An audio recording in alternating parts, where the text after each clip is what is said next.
এখন বাজে রাত 10টা। আমরা ঘুমানোর জন্য রেডি হয়ে মশারির নিচে বসে আছি। আমার বাবু খেলতেছে, ট্রাই করতেছি ঘুম পড়ানোর। এভাবে খেলতে খেলতে 12টা পার হয়ে যাবে, কখনো 2টা বাজবে, তারপর সে ঘুমাবে না।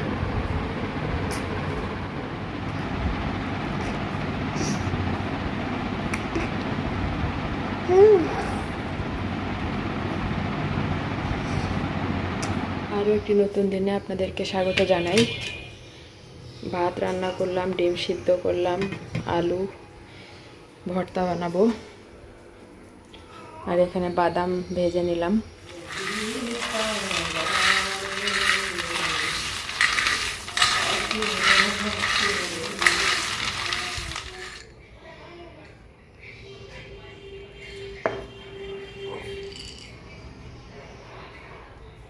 দুইটা বয়ামে রাখলাম, কারণ একটা বারবার খুললে বাতাস ঢোকে, তাড়াতাড়ি ড্যাম হয়ে যাবে, তাই একটা শেষ হলে আরেকটা খুলবো।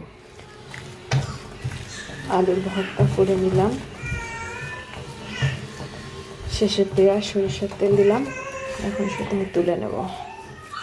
আজকে সকালের খাবার গরম ভাত, আলুর ভর্তা, ডিম সিদ্ধ আর ঘি। এটা আমার কাছে অমৃত মনে হয় সকালে। কারেন্ট নেই, সেজন্য জানালার কাছে এসে দেখাচ্ছি প্লেট। মেয়েকে গোসল করিয়ে দিলাম। এই যে সে এখন আমার কোলে কান্নাকাটি। আমার মেয়ে সব ড্রেস ছোট হয়ে যাচ্ছে, গরম অতিরিক্ত, যার কারণে পরানো হয় না। আবার অনেক ড্রেস আছে যেগুলো হচ্ছে আনকমফোর্ট ফিল করবে, সেজন্য পরানো হয় না। এখন একটু করে বৃষ্টি হচ্ছে, আবহাওয়াটা ঠান্ডা, তাই জামাগুলো পরাচ্ছি। মাশাআল্লাহ বলতে ভুলবেন না কিন্তু। সারাদিনে যে কতবার হিসু করবে, জামা চেঞ্জ করে দিতে হবে, তাই না মা? এখন ওর পাশে বসে একটু বাদাম খাবো, তারপর সমস্ত কাজগুলো একটু করে করবো। শুটকি ভিজিয়েছি, এগুলো পরিষ্কার করব, আর আলু ভাজি করব।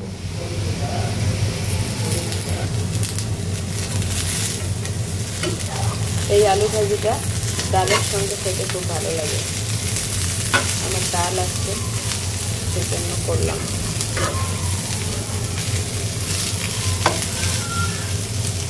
ছোট আলু হলে ভালো হয়।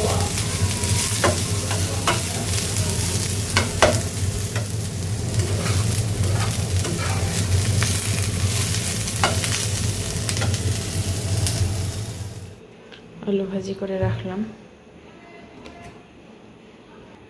যে আমার মেয়ে তার বাবার কাছে। মুড়িগুলো চেলে রাখলাম, মুড়ি না চাললে আমি খেতে পারি না, বালু থাকে থাকে। শুটকিগুলো পরিষ্কার করে নিলাম। এগুলো পরিষ্কার করতে অনেক সময় লাগে, আঁশ থাকে, পাখনা থাকে, সেগুলো কেটে ভালো করে পরিষ্কার করে রাখলে ঝট করে রান্না করা যাবে। ডিপে রাখতে হবে। রাতের খাবার আলু ভাজি আর পেঁয়াজি হচ্ছে নিয়ে এসেছিল বিকেলে খাওয়ার জন্য, বিকেলে খেয়েছিলাম, আর দুটো রেখেছি ভাতে খাওয়ার জন্য রাতে। গুড মর্নিং সবাইকে। এইমাত্র আমরা ঘুম থেকে উঠলাম।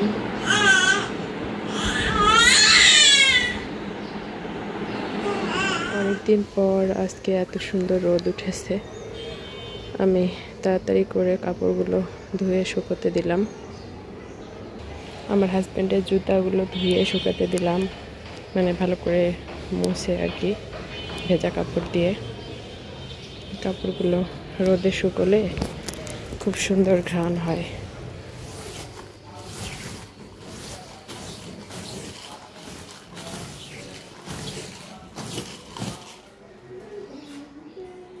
এক প্রিয় আপু আমার এই স্টিলের বাটি সেটটা দেখতে চেয়েছিলেন।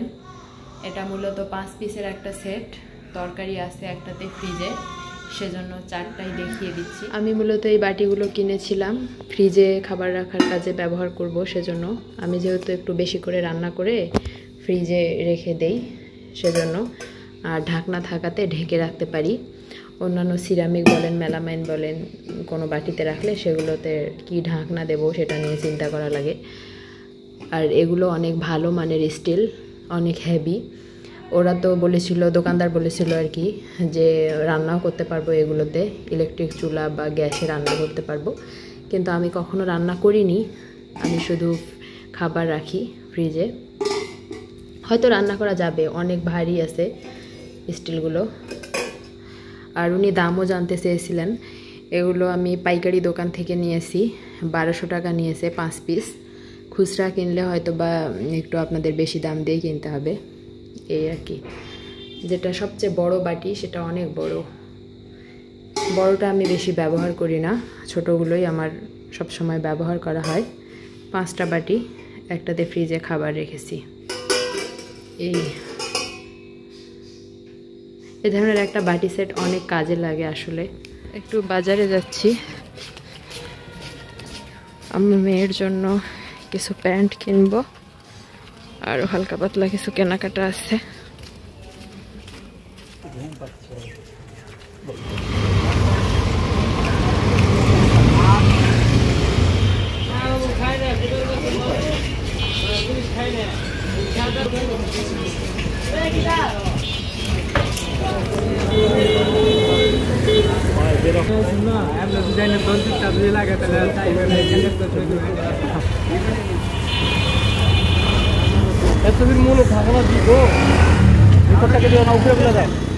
আমরা বাসায় চলে এসেছি, এই কয়েকটা প্যান্ট নিলাম আমার মেয়ের জন্য। অনেকগুলো প্যান্ট আছে, সেগুলো একটু টাইট হয়ে গিয়েছে, তাই নতুন করে কয়েকটা নিলাম একটু বড় দেখে। ওকে তো আমি সবসময় প্যান্ট পরাই না, কারণ আমার মা শাশুড়ি বলে যে এত অল্প বয়সে প্যান্ট পরালে কোমর চিকন হয়ে যাবে, তাই অল্প করেই নিলাম। একটা ঘড়ি নিয়ে আসলাম, মূলত এটা আনার জন্যই বাইরে গিয়েছিলাম।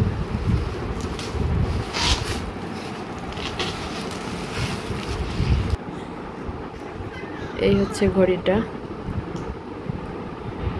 আমার কাছে তো অসম্ভব ভালো লেগেছে, আপনাদের কাছে কেমন লেগেছে জানাবেন। আর এটা হচ্ছে লাইটিং সিস্টেম, রাতের বেলা এটা জ্বলবে, মানে অন্ধকারেও বোঝা যাবে যে কয়টা বাজে। আমি শেয়ার করব আপনাদের সঙ্গে, রাত হলে দেখাবো কেমন লাগে।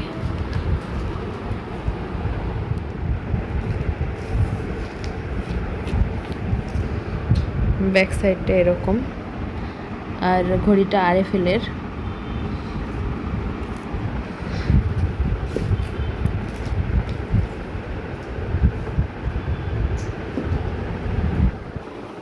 ঘড়িটা এখানে আপাতত সেট করলাম, কারণ এখানে আমার ড্রিল করা ছিল। মেয়ের জন্য এই শাওয়ার জেলটা নিয়ে আসলাম, আগের এটা ছিল, এটা শেষের পথে, অল্প একটু আছে, আরও একটা এনে রাখলাম। আর এটা তো ওর তেল। বাজার থেকে লাউ নিয়ে আসলাম, লাউটা এখন রান্না করব, কেটে নিয়ে। কাঁচামরিচ নিয়ে এসেছিলাম বাজার থেকে, আমার হাজব্যান্ড বোটাগুলো ফেলে দিল, এখন শপিং ব্যাগে করে ফ্রিজে রেখে দিব। বাজারে গিয়ে নিয়ে এসেছিলাম রসমালাই।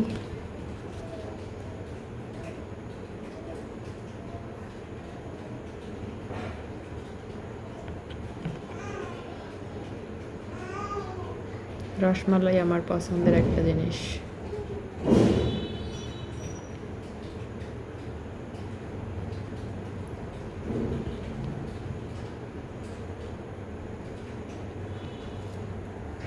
আমার লাউ রান্নাও হয়ে গিয়েছে, খুব সিম্পলভাবে লাউ রান্না করেছি।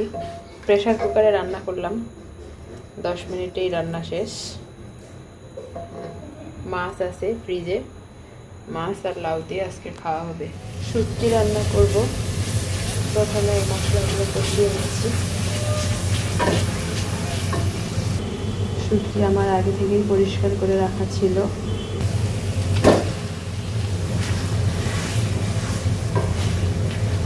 শুটকিগুলো ভালোভাবে কষিয়ে নিচ্ছি মশলার সঙ্গে।